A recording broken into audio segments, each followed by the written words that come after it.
En recevant Andenne, la Palette Saint-Pia faisait face à un gros morceau dans le cadre de la 5e journée de championnat en National 3.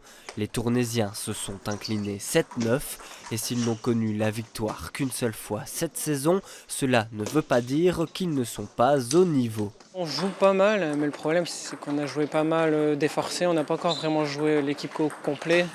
À chaque fois on a un renfort, mais c'est compliqué et aujourd'hui on joue vraiment avec l'équipe vraiment complète. Saint-Pia avait parfaitement lancé sa saison en s'imposant à Skullen, un concurrent direct.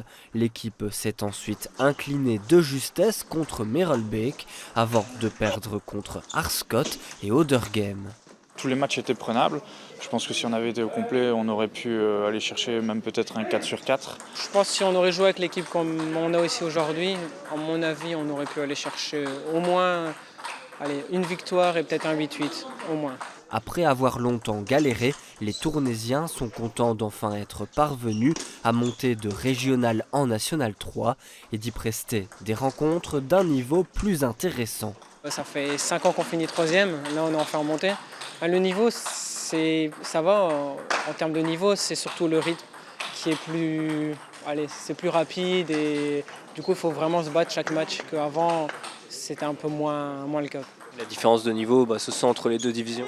Elle se sent, ouais, là on doit se battre vraiment à tous les matchs, donc c'est beaucoup plus intéressant, c'est beaucoup plus physique, parce que voilà, tenir 4 matchs à cette intensité-là, c'est pas simple, et voilà, il faut qu'on prenne le rythme, à part Coco, Corentin, du coup Bétermi qui est largement au-dessus.